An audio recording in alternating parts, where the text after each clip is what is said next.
Today I am here in Adopt Me to show you guys how you can get more candy corns. And the very first thing is obviously the Hauntlet. This is going to give you the most. And it's about to start, so let's play around and I'll kind of explain some things and how to get further in this mini game. Because the further you go in this mini game, the more candy corns you will get. So you want to make it as far as you can. You can get a lot of candy corns playing this game. So for the very first one, you just walk through. I don't think it really matters. I don't think any of them are trapped, but you have the key doors and these normal doors. The key doors are usually safe. They can be trapped, but usually you get something good from the key doors. The scarier the door looks, the more likely it is going to hurt you. This one is the scariest of the basic doors, and usually they are trapped, but if they aren't and you make it through, you get really good rewards. You can use your monster repellent, but if there is a monster, you will lose 1 heart. So if you use that repellent, you won't lose that heart, but I don't use it until I am very low on hearts. The boarded door, this one is the second riskiest door, but usually it gives you something if it isn't trapped. You can also use your radio, but you never trust Patchy. Go to the opposite door. He always lies when you use the radio. Sometimes you get unlucky and you don't have any keys, so you're kind of forced to go through a certain door, and sometimes they can hurt you like that. But you can replenish your hearts using the heart potions, and you get that from one of the more higher risk doors. Let's go through this one. Oh, that one was also trapped. So now I only have 1 heart.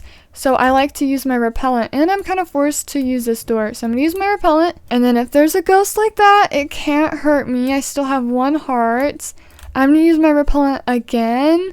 And I'm going to also use this too. Okay, let's hope this one isn't, because sometimes 2 of them can be. Oh, we got so many good things. Let's use our repellent again. And I'm going to go through this door. Please don't be trapped. No. Let's use the walkie-talkie. Okay, he says this one, so I'm going to go through this one. Please don't be trapped. Ooh, we got another cell phone. I'm going to use the cell phone again. He wants us to go through this one. I'm gonna go through this one. This is the safest door. No, it wasn't safe that time though. So we made it to 17 and we only got 4,400, but that's still pretty good. Like I said, the further you make it into the mini game, the more you will get, and the more likely you are to get other rewards too. You can get other things like the yarn apples if you make it really far. The farthest I've made it was 46 doors, and I got 10,000 candy corns in just 1 run. So if you make it very far, you will get a lot of candies. So you do want to make it as far as possible by using your special items, like the hearts when you need it, and your monster repellents, and the keys. You will also get gold keys from certain doors too.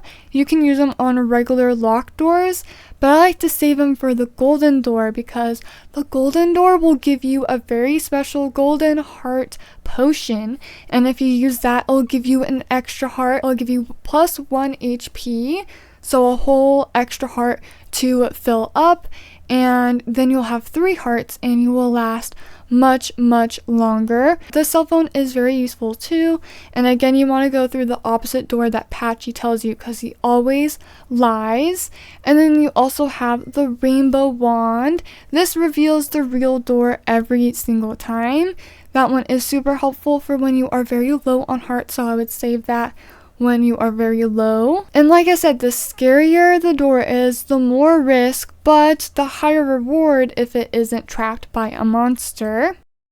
You can actually check out the book and I'll kind of tell you a little bit about it. So this is very low risk, the normal doors. The boarded up is moderate risk and moderate rewards. The ones with the eyes are high risk, but they do give you some really good things.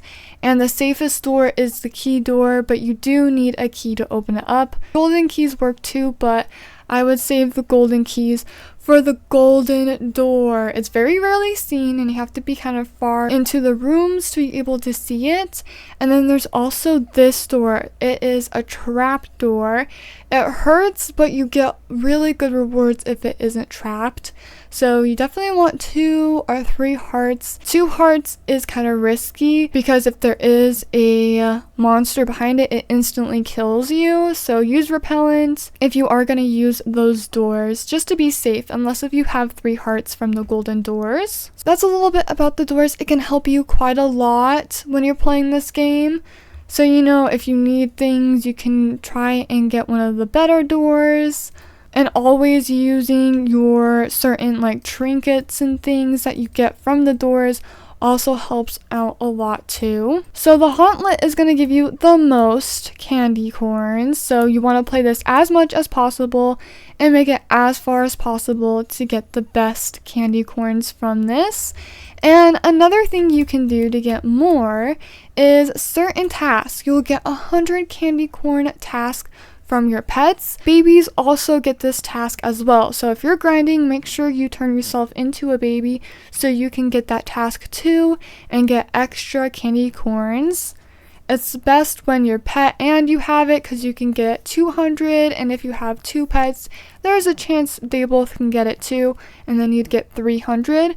But alt accounts also work too. So if you have some alt accounts as babies, you can use the organ over here. You can get a lot of candy corns by taking care of your babies. All you have to do is scale the organ and make it to the very top, and you will get some candy corns if you have the task. And I'll also show you the phantom dragon as well. But with this one, you do have to hit every single key. So make sure you start from the bottom all the way to the top without jumping. Otherwise, you'll have to backtrack and get the piano keys that you missed. So alt accounts help a lot too when grinding as well. And another way to get candy corn is from the Headless Horseman. It's over to the left of the map over here where you can get the kitty bats.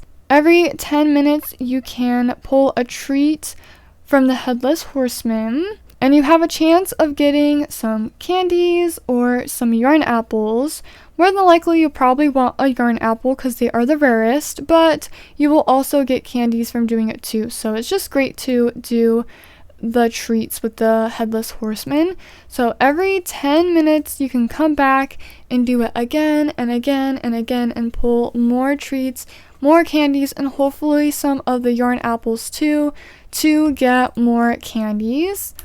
If you get a yarn apple, you can try and tame a kitty bat. They're really adorable, but they are really hard to get. If you need any help figuring out how to get the kitty bat, I have a video and I'll have it linked down below and in the card. It takes a little bit to tame the kitty bats, but they are so adorable, so it's worth trying to get the yarn apples to tame them. If you have any tips for the Hauntlet, you can leave them down below in the comments. I would love some tips to try and get to the very end of the Hauntlet. It is 100 doors to get to the very end, and I would love to see what you get from that. But anyways, thank you so much for watching, and I'll see you guys later. Bye!